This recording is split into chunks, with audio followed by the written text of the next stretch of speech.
আমি একটা ইংরেজি শব্দ দিয়ে শুরু করি। আপনাদের অনেকে জানেন, অনেকে হয়তো জানেন না।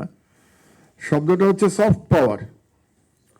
সফট পাওয়ার খুব গুরুত্বপূর্ণ আজকের বিশ্বে, বিশেষ করে আগেও ছিল, কিন্তু এখনকার ডিজিটাল বিশ্বে এটা আরো গুরুত্বপূর্ণ। সফট পাওয়ার, সফট পাওয়ারের মাধ্যমেই যে সাংস্কৃতিক আগ্রাসন, সেই আগ্রাসনের সাথে খুবই সম্পর্কযুক্ত সফট পাওয়ার।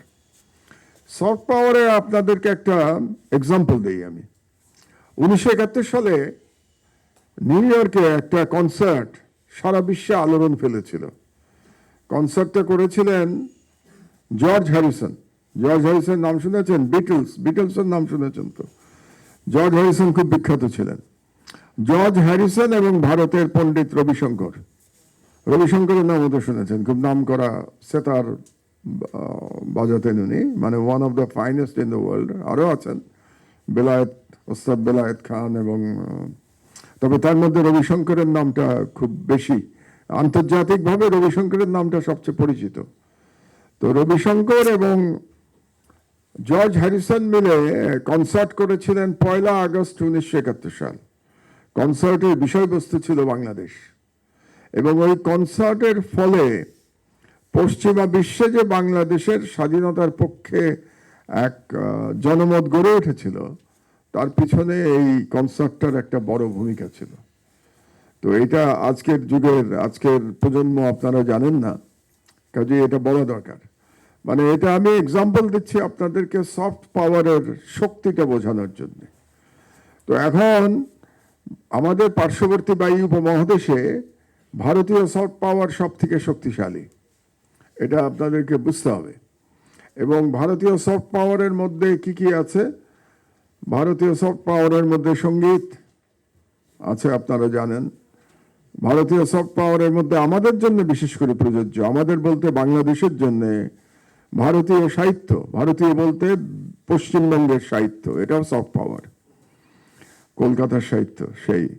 তারপরে সফট পাওয়ারের মধ্যে বলিউডের সিনেমা, যেটাকে অনেকে একটা কোয়াজি ড্রিম ফ্যাক্টরি বলে, একটা স্বপ্নের জগৎ তৈরি করে, যারা ইতিহাসকে বদলে দেয়। এবং তারা এতটাই ইতিহাস বদলে দেয়, এমনকি তারা সাম্প্রতিক ইতিহাসও বদলে দেয়। যেমন বর্তমানে একটা ছবি খুব ভারতে মার কাট চলছে, ধুরন্ধর পাকিস্তানের কাহিনী নিয়ে। পাকিস্তানের লিয়ারি নামে একটা জায়গা আছে, বালুচদের জায়গা, সেটা নিয়ে কাহিনী। এই কাহিনীটাকে তারা বিকৃত করে তাদের মতো করে সাজিয়েছে। সেখানে দেখিয়েছে যে একজন ভারতীয় এজেন্ট কিভাবে পাকিস্তানে এসে তথাকথিত টেররিস্টদের, ইসলামিক টেররিস্টদের হত্যা করছে, এবং এসব নিয়ে কাহিনী। এবং মুসলমানরা কত খারাপ, পাকিস্তানিরা কত খারাপ, এই এই এই ধরনের ড্রিম ফ্যাক্টরি হচ্ছে বলিউডের। এবং আগের ইতিহাস তো তারা বিকৃত করেই। যেমন ধরুন, আমরা সবাই জানি যে শাহাবুদ্দিন গৌরি তিনি প্রথম মুসলমান শাসন প্রতিষ্ঠা করেছিলেন দিল্লিতে তরাইনের যুদ্ধে জয়লাভ করার পরে। তিনি যদিও থাকেন নাই, তিনি চলে গেছিলেন, রেখে গেছিলেন কুতুবউদ্দিন আইবেককে, তার সেনাপ্রধান।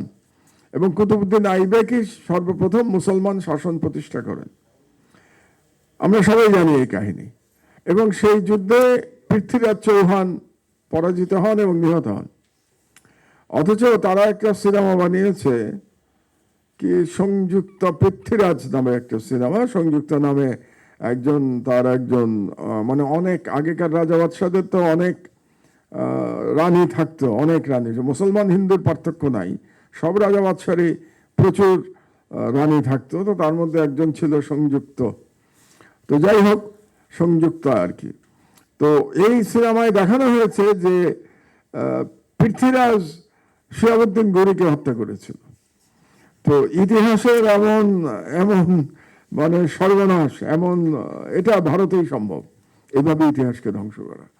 তো এগুলো ড্রিম ফ্যাক্টরি তৈরি করে সারা জাতিকে একটা কি বলবো, একটা আমি বলি এটা জম্বিতে পরিণত করে। জম্বিতে বোঝেন আপনারা, মানে সারা জাতিকে একটা এই এই এই ধরনের বানোয়াট ইতিহাস দিয়ে তার সারা জাতিকে একটা জম্বিতে পরিণত করে, এবং ভারতীয়রা মোটামুটি একটা জম্বিতে পরিণত হয়ে গেছে। না হলে আপনি ভারতীয় হেজিমনির একটা এক্সাম্পল দেখুন, সেটা হলো যে তারা মুসলমান এবং খ্রিস্টানদের জোর করে জয় শ্রীরাম বলায়। এই কদিন আগে যে হলো, মানে যীশু খ্রিস্টের জন্ম দিন গেল 25শে ডিসেম্বর, বড়দিন, ক্রিসমাস ডে, সেদিনও তারা খ্রিস্টানদের পিটিয়ে জোর করে বলিয়েছে জয় শ্রীরাম।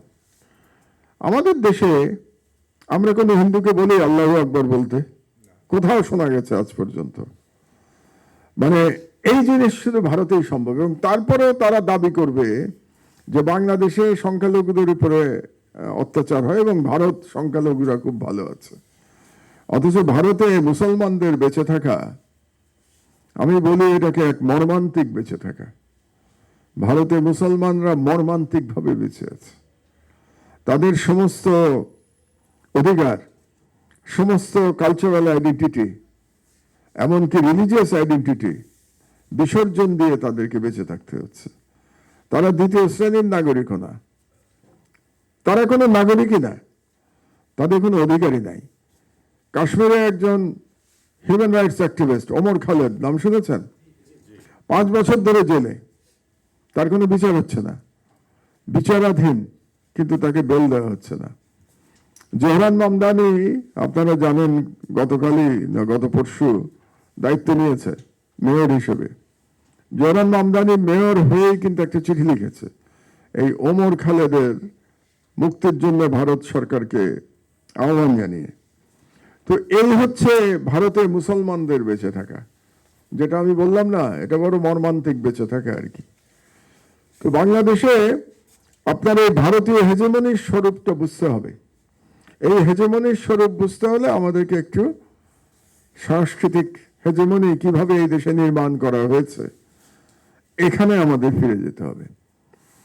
এর প্রথম কারণটা হচ্ছে যে আমাদের যে ইতিহাস বই, এই ইতিহাস বর্ণনা শুরু হয়েছে মোটামুটি ব্রিটিশ আমল থেকে, এবং অধিকাংশ বই পড়ানো হয়। এমনকি দুর্ভাগ্যজনকভাবে বাংলাদেশেও যে আমরা পড়ে এসেছি, এমনকি আমরাও যখন পড়েছি সেই 60-এর দশকে আমি স্কুলে পড়েছি, সে কত বছর আগে, আজ থেকে 50-60 বছর আগে স্কুলে পড়েছি, তখনও কিন্তু বইতে সেই ব্রিটিশ আমল থেকেই, মানে পাকিস্তানিরাও আমি বলি মূর্খ ছিল, পাকিস্তানি শাসকরাও, তারাও সেই ব্রিটিশ আমলের মধ্যে আবদ্ধ ছিল। তারাও সেই ব্রিটিশ আমলের যে মুসলমানদের লড়াই, এবং তারপরে মোহাম্মদ আলী জিন্নাহ, যেহেতু পাকিস্তানের জাতির পিতা মোহাম্মদ আলী জিন্নাহ, তাকে গ্লোরিফাই করতে গিয়ে, এগুলো হচ্ছে সবই ব্যক্তিকে গ্লোরিফাই করতে গিয়ে ইতিহাস নিয়ে, মানে ইতিহাসকে ভুলে যাওয়া আর কি।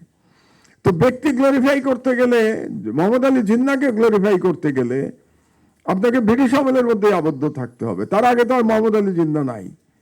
তো পাকিস্তানও একই ভুল করেছে। আর আমাদের দেশে তো মনে হয়েছে 1971 সালে বাংলাদেশ আসমান থেকে আবির্ভাব হয়েছে, কারণ আসমান থেকে যদি বাংলাদেশ আবির্ভাব না হয় 1971 সালে, তাহলে শেখ মুজিবুর রহমান নামে একজন ব্যক্তিকে গ্লোরিফাই করা যাচ্ছে না। এটাই হলো আমাদের সমস্যা।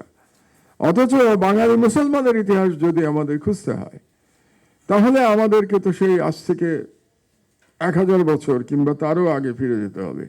তো সেখানে তো আমরা কোনো শেখ মুজিবুর রহমান কিংবা কোনো মোহাম্মদ আলী জিন্নাহকে আমরা খুঁজে পাবো না। তো আমরা যতদিন না ওইখানে ফিরে যাচ্ছি, ততদিন ধরে আমাদের যে সাংস্কৃতিক ঐতিহ্য, এটা আমরা জানতে পারবো না। এবং আমাদের, আমি জানি না আগামী সরকার আসবে ইনশাআল্লাহ, আর তো বোধহয় 1 মাস বাকি, 1 মাস বার থেকে কিছুদিন বাকি, তাদের চিন্তা চেতনা কি হবে আমার জানা নাই। তাদের এই কালচারাল বিষয়টা তারা কতটা বুঝবেন সেটাও আমার জানা নাই। কিন্তু তারা যদি বুঝতে পারেন তাহলে দেশটা বেঁচে যাবে। তারা যদি না বুঝতে পারেন তাহলে এই যে একটা ভুল আবর্তে আমাদের বারে বারে ঘুরে বেড়াতে হবে আর কি। আমরা যদি বাংলা ল্যাঙ্গুয়েজেও ফিরে যাই, আমি যেহেতু সংস্কৃতির কথা বলবো আজকে, রাজনৈতিক কথা আমি কম বলে সংস্কৃতি এবং লেখাপড়ার দিকেই আমি বেশি আমার আলোচনায় কথা বলবো আর কি। সংস্কৃতির দিকে যদি ফিরে যাই, তাহলে এই যে বাংলা ভাষার যে বিকাশ, এই বিকাশে স্বাধীন মুসলিম সালতানাত যেটা ছিল, সুলতানি আমল, একটা বিশাল ভূমিকা রেখেছেন। তাদের ভূমিকাকে দুর্ভাগ্যজনকভাবে কখনো সেইভাবে তাদের স্বীকৃতি দেওয়া হয় নাই। আপনাদেরকে বলি, হিন্দুদের যে ধর্মগ্রন্থ রামায়ণ, রামায়ণ প্রথম বাংলায় লেখা হয়েছে, আপনারা নাম শুনেছেন, অনেকে শুনতে পারেন, কৃত্তিবাসের রামায়ণ বলা হয় এটাকে, কৃত্তিবাস। এটা হয়েছিল সুলতানি আমলে, এবং এই কৃত্তিবাসের রামায়ণ লিখবার জন্য কৃত্তিবাসকে স্কলারশিপ দিয়েছিলেন সুলতান জালালউদ্দিন। এটা 15 শতকে। তো তাহলে 15 শতকের আগ পর্যন্ত বাংলায় হিন্দুদের ধর্মগ্রন্থ লেখা হয় নাই। একটু চিন্তা করে দেখেন ব্যাপারটা, কেন লেখা হয় নাই? কারণ তারা কিন্তু হিন্দু রাজারা ছিল তো, তাই না? যেমন সেন রাজারা ছিল, সেন রাজারা তো হিন্দু ছিল, ব্রাহ্মণ ছিল না, ক্ষত্রিয় ছিল, তারা কর্ণাটক থেকে এসেছিল, কিন্তু তারা হিন্দু রাজা ছিল। তো হিন্দু রাজারা বাংলায় তাদের ধর্মগ্রন্থ অনুবাদ কেন করে নাই? কারণ বাংলা নিষিদ্ধ ভাষা ছিল। কারণ বলা হতো যে সেই সময় যে যদি কেউ হিন্দু ধর্মীয় গ্রন্থ বাংলায় পাঠ করে, তাহলে তার কানে গরম সীসা ঢেলে দেওয়া হবে। এটা আইন ছিল, সেন বংশের সময় আইন ছিল এটা। কারণ বাংলাকে তারা মনে করত ম্লেচ্ছদের ভাষা, বাংলা ইতরদের ম্লেচ্ছ পক্ষী ভাষা, এই ধরনের ল্যাঙ্গুয়েজ গুলো ছিল। যে বাংলাকে তারা অপাংতেয় মনে করত। রয়্যাল কোর্টে বাংলার কোনো জায়গা ছিল না। এই যে বাংলার যে উৎকর্ষ, বাংলাকে আবার ফিরিয়ে নিয়ে আসা, এটা করে কিন্তু স্বাধীন সুলতানরা। অথচ কি দুর্ভাগ্য দেখুন, ইতিহাস বিকৃতি কিরকম হয়। সেই মুসলমানদেরকেই বাংলাকে ধ্বংস করার জন্য দায়ী করা হয়। বলা হয় যে নালন্দা ইউনিভার্সিটি ইখতিয়ারউদ্দিন মোহাম্মদ বখতিয়ার খিলজি ধ্বংস করেছিলেন, এটাই গল্প শুনবেন, এবং তারপরে বাংলা ধ্বংস হয়ে যায়। এই পর্যন্ত ইতিহাস শেষ। অথচ আমরা যে কিছু পুঁথি আমরা পেয়েছি, মানে পরবর্তী সময়ে কিছু পুঁথি নেপাল থেকে পাওয়া গেছে, সেখান থেকে ধারণা করা হয় যে সেন আমলে বাংলার উপরে এত অত্যাচার করা হয়েছে। বাংলায় তখন কারা কথা বলতো? বাংলায় কথা বলতো নর্মালি বুদ্ধিস্টরা কথা বলতো। সেনরা আসার আগে এই অঞ্চলে মূল যে ধর্মটা ছিল সেটা কিন্তু বৌদ্ধ ধর্ম ছিল, হিন্দু ধর্ম ছিল না, বৌদ্ধ ধর্ম ছিল। তো এই বৌদ্ধ যারা ভিক্ষু ছিলেন, তারা তাদের ধর্মগ্রন্থ নিয়ে তারা বাংলায়, এগুলো তৎকালীন বাংলায়, আপনারা এখনকার আধুনিক বাংলা মনে করবেন না, তৎকালীন বাংলায় তারা পুঁথি নিয়ে বেড়াতেন। তো সেনরা আসার পরে বুদ্ধিস্টদের উপরে এত অত্যাচার হয়েছে যে বুদ্ধিস্টরা তখন পালিয়ে যায়। পালিয়ে কোথায় যাবে? সবাই নেপালে গিয়ে আশ্রয় নেয়, এবং নেপালে যখন আশ্রয় নেয় তখনই তারা এই সমস্ত বইপত্র নিয়ে গেছিল নেপালে, এবং সেখান থেকে এই 19 শতকে এগুলো পাওয়া গেছে, চর্যাপদ এগুলো পাওয়া গেছে। এই সেদিনের কথা, 100 বছর আগে বা 110-15 বছর আগে, 100 বছর আগে। তো এই হচ্ছে প্রকৃত ইতিহাস। এবং নালন্দা নিয়ে যে সমস্ত গল্প, এটা ভিন্ন আলোচনা, আজকে সংক্ষেপে বলে রাখি যে সম্ভবত নালন্দা বিশ্ববিদ্যালয়ে এমনও হতে পারে যে নালন্দায় যদি আক্রমণ করে থাকেন ইখতিয়ারউদ্দিন মোহাম্মদ বখতিয়ার খিলজি, এক হতে পারে যে নালন্দা বিশ্ববিদ্যালয়ে তখনকার সময়, আজ থেকে 1000 বছর আগে, সেটা হয়তো একটি সংরক্ষিত এলাকা ছিল, অনেক দুর্গের মতো মনে হয়েছিল। দুর্গের মতো মনে হওয়াতে হয়তো বা আক্রমণ করলেও করতে পারেন, এটা নিয়ে অনেক বিতর্ক আছে। এটা একটা হতে পারে। আরেকটা হতে পারে যে তখন বিহারের যে হিন্দু রাজারা প্রতিরক্ষা ব্যূহ নির্মাণ করেছিলেন, সেই প্রতিরক্ষা ব্যূহ হয়তোবা বিশ্ববিদ্যালয়ের ভিতরে নির্মাণ করেছিলেন।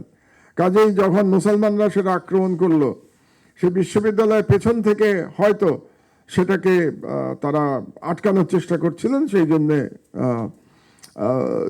যুদ্ধ বিগ্রহ হয়েছিল এবং নালন্দা বিশ্ববিদ্যালয় ক্ষতিগ্রস্ত হয়েছিল। কিন্তু নালন্দা বিশ্ববিদ্যালয় একটা বিশ্ববিদ্যালয় জেনে এটাকে ধ্বংস করেছিলেন ইখতিয়ারউদ্দিন মোহাম্মদ বখতিয়ার খিলজি, এর কোনো প্রমাণ নাই। কিন্তু প্রচারণাটা এরকমই যে ইখতিয়ারউদ্দিন মোহাম্মদ বখতিয়ার খিলজি এটাকে ধ্বংস করেছিলেন। তো এই ইতিহাস আমরা এই ধরনের ব্রিটিশদের দ্বারা রচিত এবং হিন্দুদের দ্বারা রচিত ইতিহাস আমরা পড়ে এসেছি। পড়ে আসার কারণেই আমরা আমাদের প্রকৃত ইতিহাস জানতে পারি নাই। তো যতদিন না পর্যন্ত আমরা প্রকৃত ইতিহাস জানতে পারবো ততদিন ধরে আমাদের উপরে এই যে সাংস্কৃতিক হেজমনি এটা চলতে থাকবে। এবং এই কারণে ঘটনাটা যেটা হলো যে আমাদেরকে ভুলিয়ে দেওয়া হলো, সুলতানি আমল ভুলিয়ে দেওয়া হলো আমাদেরকে, মোটামুটি আমাদের স্মৃতি থেকে চলে গেল সুলতানি আমল। অথচ সুলতানি আমলের এই 500 বছরে বাংলার সব থেকে বেশি উৎকর্ষ সাধিত হয়েছে এবং সাহিত্য রচনা করা হয়েছে, এবং সেই সাহিত্য রচনাতে সব থেকে বেশি সহযোগিতা উৎসাহ দিয়েছিলেন তৎকালীন স্বাধীন সুলতানরা। জালালউদ্দিনের কথা বললাম, আলাউদ্দিন হোসেন শাহ, গিয়াসউদ্দিন আজম শাহ, এরা সবাই এই বাংলা সাহিত্য এবং বাংলা রচনায় তারা উৎসাহ দিয়েছেন। তো এই জিনিসগুলো আমাদের নতুন করে পাঠ করতে হবে, নতুন করে পড়তে হবে আমাদেরকে, তাহলে পরে আমরা আমাদের সত্যিকারের আমাদের সংস্কৃতি, আমাদের ঐতিহ্য আমরা জানতে পারবো। যতদিন আমরা এটা না পড়বো, আমরা চর্চা না করব, আমরা জানতে পারবো না। কাজেই আপনাদের কাছ থেকেই হয়তো ভবিষ্যৎ লেখকরা বেরোবে, ভবিষ্যৎ ঐতিহাসিকরা বেরোবে। আমি আপনাদেরকে বলবো, এখানে যারা ইতিহাসের এবং পলিটিক্যাল সায়েন্সের ছাত্র আছেন, আমি জানি না কতজন আছেন, তাদের অবশ্যই সুলতানি আমল নিয়ে অনেক বেশি রিসার্চ করা উচিত। এবং এই রিসার্চটা যত বেশি হবে, স্বাধীন বাংলাদেশের সাংস্কৃতিক পাটাতন তৈরি করবার জন্যে এটা তত বেশি কাজ করবে।